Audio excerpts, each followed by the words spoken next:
warahmatullahi wabarakatuh.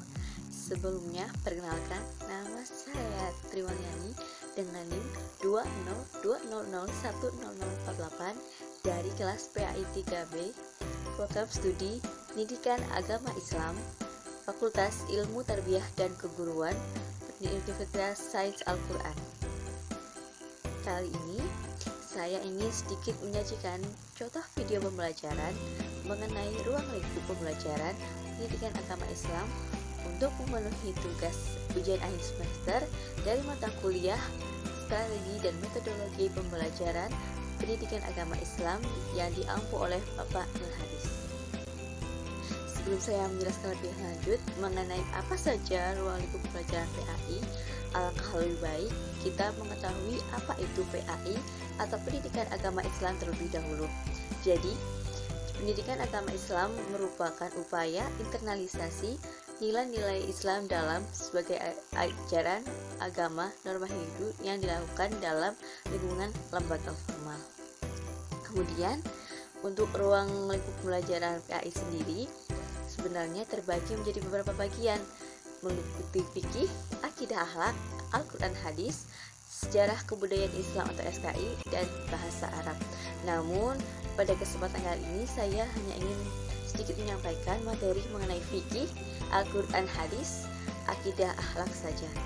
Nah, dalam video pembelajaran kali ini saya akan menargetkan anak PAUD atau TK dan Madrasah Ibtidaiyah MI sebagai targetnya. Yang pertama, ruang lingkup pembelajaran fikih. Untuk pembelajaran fikih sendiri, paling tidak ada 4 materi yang bisa dibahas, yakni ibadah seperti toharoh, sholat, zakat, puasa, haji. Lalu ada fikih muamalah, meliputi nikah, syirkah, dan lain-lain. Lalu fikih jenazah atau pidana hukum perdata, dan terakhir atau fikih jihad. Nah, pada kesempatan kali ini saya ingin memberikan sedikit gambaran pembelajaran fikih, yakni fikih ibadah. Dan di sini yang saya target adalah anak-anak PAUD atau Madrasah Ibtidaiyah yang masih belia dalam lingkup usia belia. Tentu tujuannya itu untuk agar anak didik bisa mengetahui dan juga mempraktekkan, karena untuk fikih ibadah sendiri biasanya harus dipraktekkan agar anak-anak bisa paham. Nah, sebagai contoh salah satu taharah itu saya akan memberikan wudhu. Jadi, sebelum anak didik diberikan materi, mungkin kita bisa memberikan pertanyaan terlebih dahulu. Sebagai contoh seperti ini.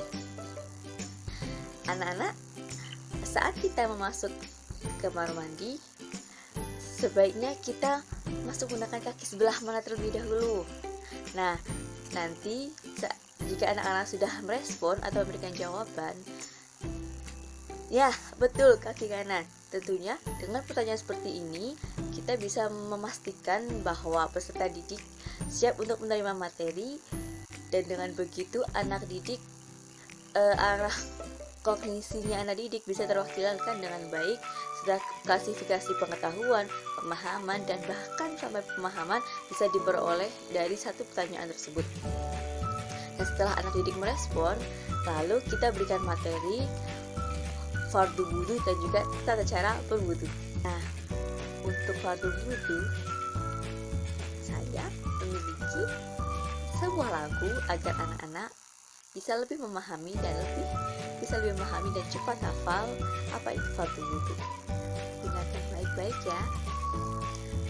Kamu harus tahu ketika kau berwudu ada 6 fardu dalam setiap wudumu, niat dalam hatimu, lalu basuh mukamu, basuh kedua tanganmu, jangan lupa sikumu, usaplah kepalamu, jangan lupa kakimu, sampai mata kakimu, dan tertiblah dirimu. Dan lagu seperti ini dan beberapa seperti ini, anak-anak bisa lebih cepat memahami apa itu fardu wudu. Jadi dari lagu tersebut kita bisa menyimpulkan bahwa fardu wudu ada 6. Yang pertama tadi adalah niat, yang kedua membasuh muka, yang ketiga membasuh kedua tangan sampai siku, yang ketiga yang keempat, mengusap kepala, lalu kemudian membasuh kedua kaki sampai mata kaki, lalu tertidur. Jadi ya, dengan lagu-lagu seperti ini tentunya anak-anak bisa lebih memahami apa yang ingin disampaikan oleh pengajar. Nah, kemudian untuk lagu yang kedua masih mengenai fikih, yaitu fikih ibadah, tentunya tentang wudhu lagi, karena tadi itu adalah fardu wudhu. Nah, untuk yang sekarang ini, kalau anak-anak sudah mengetahui apa itu fardunya, lalu kita bisa menambahkan materi, yakni tata cara berwudhu. Jadi tolong disimak baik-baik ya, tata cara berwudhu. Cuci dua tangan, lalu kumulai menyisihkan hidung, paha wajahmu. Cuci tangan kanan, cuci tangan kiri, usap kepala, telinga, lalu kaki. Nah, dengan lagu seperti ini dan tentunya metode demonstrasi, pasti anak-anak bisa cepat lebih memahami apa yang materi yang disampaikan oleh guru mengenai bab taharah pada setiap harinya. Hingga aspek-aspek yang dapat didapatkan dari pembelajaran seperti ini, yakni psikomotorik dan kognitif anak bisa terasah atau bisa tergunakan dengan baik setiap harinya. Oke, yang kedua, yakni ruang lingkup pembelajaran Al-Quran. Al-Quran sebagai pedoman kita atau landasan kita dalam menentukan suatu hukum yang ruang lingkup materinya itu meliputi membaca Al-Quran, menulis Al-Quran, dan ulumul Quran. Dan tentunya metode pembelajaran disesuaikan dengan target dan tujuan yang hendak dicapai dalam pembelajaran. Karena target pembelajaran saya kali ini adalah anak usia belia PIAUD atau madrasah ibtidaiyah sederajat, maka saya memilih metode atau teknik membaca Al-Quran dengan yang pertama, guru membaca, murid mendengarkan. Yang kedua, guru membaca, murid menurutkan. Dan yang terakhir, guru dan murid membaca bersama-sama. Dengan model pembelajaran tilawati yang menggunakan irama ragulos, tentunya pendidik bisa lebih semangat lagi dalam belajar membaca Al-Quran, karena memberikan kesan ceria dan semangat kepada anak didiknya. Karena model pembelajaran tilawati ini berdasarkan lagu Ros, yakni datar naik turun. Tentunya dengan irama-irama seperti itu, anak didik bisa lebih semangat dan bisa lebih yang gembira, senang hati dalam melaksanakan pembelajaran Al-Quran.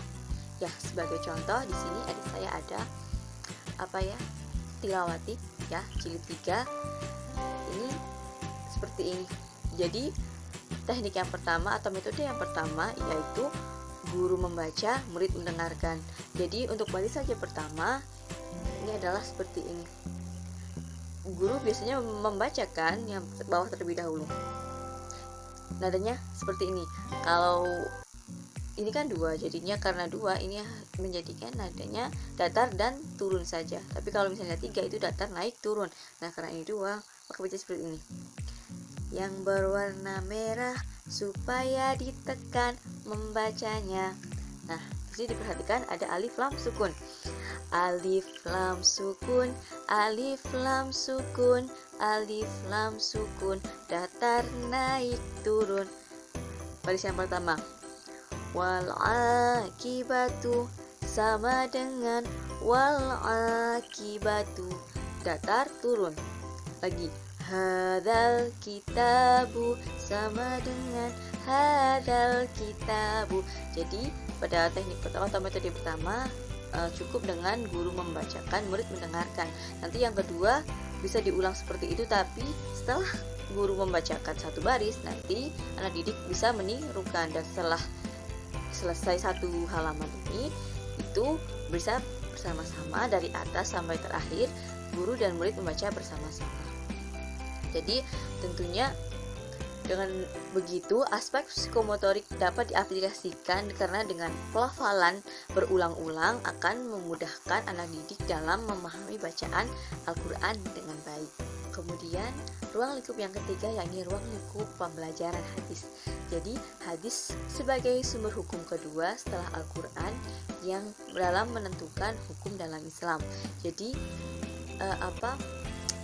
dalam pembelajaran hadis ini itu ada matan hadis, ulumul hadis. Jadi terbagi menjadi dua.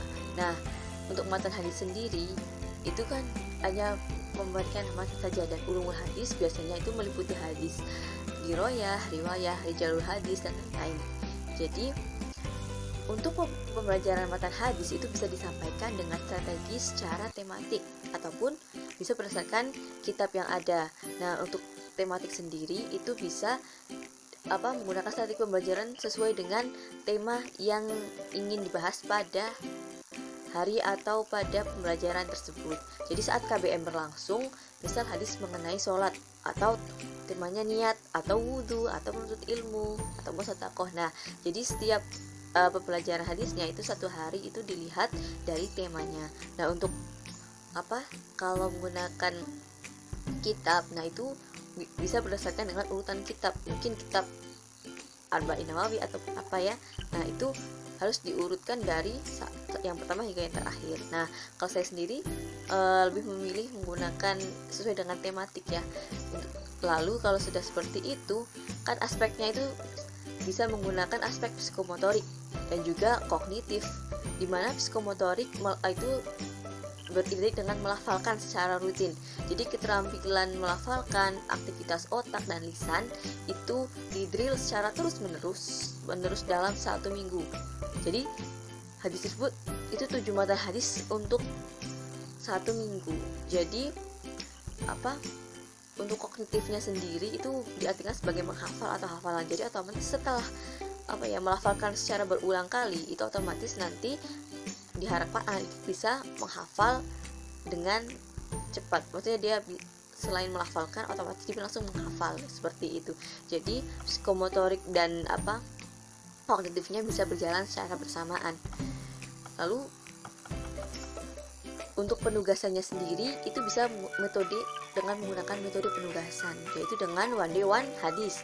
Jadi setelah pelafal berulang tadi oleh guru terlebih dahulu dan anak didik menirukan, tentunya bisa dengan metode demonstrasi, yaitu dengan menggunakan gerakan agar anak didik lebih terasa menarik, bisa lebih merasa menyenangkan dan tidak begitu merasa bahwa menghafal itu berat ya, karena kadang identik anak didik yang masih usia belia atau masih anak-anak itu merasa kalau menghafal itu berat.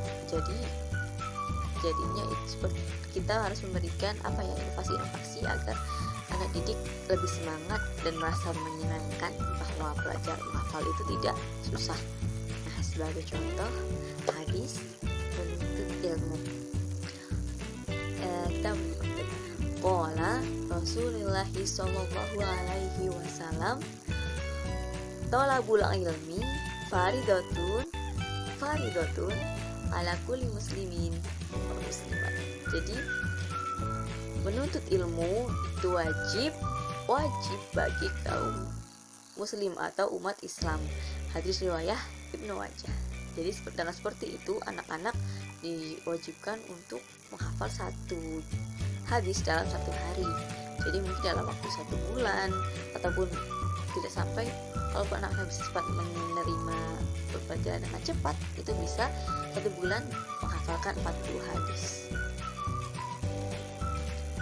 Lalu yang selanjutnya yakni ruang lingkup pembelajaran akidah, yang tentunya membahas mengenai kepercayaan kita terhadap Allah SWT dan lain-lain. Jadi aspek akidah itu terdiri atas keimanan kepada sifat wajib Allah, dari wujud yang berarti ada sampai mutakaliman yang berarti maha berfirman, lalu sifat mustahil Allah yang dari Adam yang berarti tidak ada, sampailah abkama yang artinya zat yang bisu. Lalu ada sifat jaiz Allah yang hanya satu, yakni fi lukulli mu'minin au tarkuhu, yaitu yang artinya Allah itu berwenang untuk untuk menciptakan dan berbuat sesuatu atau tidak sesuai dengan kehendaknya. Lalu kemudian ada keimanan kepada kitab Allah, Rasul Allah, malaikat Allah, dan hari akhir. Nah, untuk ruang lingkup pembelajaran akidah sendiri itu ada beberapa macam yang bisa dipelajari setiap itunya sendiri. Jadi ada aspek ilahiyah, ada aspek nubuah dan ruhaniyah. Nah, biasanya dengan begitu aspek-aspek seperti ini mungkin bisa menggunakan metode pembelajaran yang seperti tanya jawab, menghafal, dan juga diskusi, karena aspek-aspek afektif sendirinya itu meyakini, karena aspek yang saya rasa bisa digunakan adalah aspek afektif, yaitu meyakini bahwa dia harus percaya bahwa Allah itu ada, bahwa malaikat itu ada, dan sebagainya, dan juga kognitif yang mencakup pengetahuan, pemahaman, dan juga penerapan dalam kehidupan sehari-hari gitu. Jadi setelah mereka bisa mengetahui dan paham bahwa memang Allah itu ada walaupun tidak bisa dilihat secara nyata, tapi dengan keyakinan dengan keyakinan atau afektif dari tadi sendiri, itu bisa membantu pemahaman anak-anak dengan cara mungkin kita menggunakan metode menghafal juga, ataupun demonstrasi seperti yang saya lakukan tadi, menyanyi seperti 10 malaikat Allah yang wajib kita yakini. Malaikat Jibril menyampaikan wahyu, Mikail membagi rezeki. Nah, dengan metode seperti itu nanti sampai selesai, saya rasa anak didik bisa lebih merasa bisa lebih percaya dan menyenangkan bahwa memang akidah tersebut bisa diterapkan dalam kehidupan sehari-hari. Dan yang terakhir atau yang kelima yaitu ruang lingkup pembelajaran akhlak. Tentunya dengan pembahasan materi seperti akhlak seperti ini, itu bisa agar peserta didik itu bisa mengetahui atau membedakan manakah yang akhlak terpuji seperti taubat, tawadu, ikhlas, bertauhid, ta'aruf, ta'awun, tafhum, tasamu, jujur, dan lain-lain. Dan lalu aspek tercela itu yang seperti apa, mungkin anak-anak kan belum tahu ya. Jadi meliputi seperti kufur, syirik, munafik, namimah, dan hibah, dan lain-lain. Jadi untuk ruang lingkup akhlak sendiri itu ada akhlak kita terhadap Allah, akhlak terhadap diri sendiri, akhlak terhadap kedua orang tua atau keluarga, dan bahkan akhlak terhadap lingkungan. Nah, agar sejak usia dini anak-anak itu bisa mengamalkan akhlak terpuji, tentunya kita bisa memulai dari tutur kata atau lisan yang terbiasa mengucapkan kalimat-kalimat thayyibah ya. Kalimat-kalimat yang baik, intinya tentunya kalimat yang baik atau di suatu keadaan apapun, agar anak didik senantiasa mengingat Allah dalam lisannya ataupun dalam hatinya. Nah, agar anak didik itu bisa terbiasa dengan kalimat thayyibah, di sini saya akan mencontohkan pelafalan kalimat thayyibah menggunakan lagu agar tentunya lebih menyenangkan dan cepat dihafal oleh anak-anak pada usia belia atau penerapan PAUD ataupun madrasah ibtidaiyah. Didengarkan baik-baik, nanti coba dituliskan ya. Marilah menyebut nama Allah dengan kalimat thayyibah, ucapkan basmalah ketika memulai, ucap hamdalah bila selesai. Subhanallah itu namanya tasbih, astagfirullah itu istighfar, takbirlah dengan Allahu Akbar, hanyalah Allah yang maha besar. Nah, dengan lagu-lagu seperti itu pasti tentunya nanti anak didik diharapkan bisa terbiasa dengan kalimat-kalimat thayyibah